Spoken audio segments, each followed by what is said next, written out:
Akakiiko k'ebyokulonda nate kalangiridde nga bwe kagenda okwongezaayo omulundi ogwokubiri ebbanga ery'okukebererako enkalala z'okulonda. Kino nno kizzeewo oluvannyuma lwa bannayuganda abawerako okwemulugunya nga n'olwaleero bwe lutuuse wabula ne batasobola kukebera nkalala olw'ensonga eziwerako era bwe batyo ne basaba ebbanga lyongezebweyo. We baatandikira okuwandiika neneewandiisa naye nze neekebera emirundi egisuka mingi okutuusa nengasa 31 ge bagamba nti yenkomerere nenzija neneewandiisa kati nzize kwekebera oba kwendi oba siriko. Oluusi ojja n'omalawo essaawa nga 7 banakuwandiika, kompyuta ziggwako omuliro. Kati jjukira kompyuta ziggwako omuliro bakugamba we bakomye. Abantu bangi nnyo ennaku ziweddeyo ate nga tukyali bangi. Kale badde nsaba nti etwongeremu ebyuma n'abantu bewandiise bonna kuba bonna bannayuganda bafune national IDs zaabwe. Kandi ngongera kushimira leta y'Ubuganda iduha igikorwa cyo kubona amarangamuntu.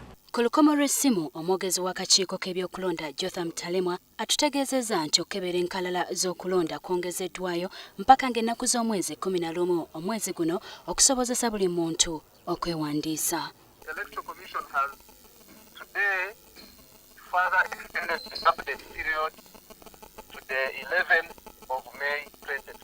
Yenno Francis Kagolo ono nga ye muyambi w'akulira okulonda mu Kyaddondo ategeezezza WBS TV ng'omulimu bwe gugenze obukwaku wadde ng'abantu babadde bangi engeri gye luli olunaku olusembayo.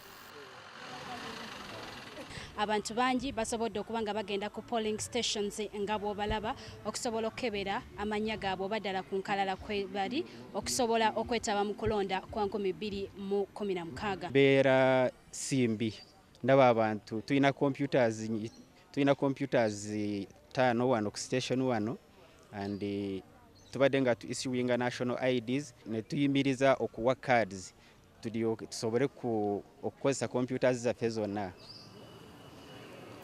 Omulimu guno gwatandika ng'ennaku z'omwezi 7 omwezi oguwedde ng'eno y'emu ku nteekateeka z'akakiiko k'ebyokulonda okwetegekera okulonda kwa 2016.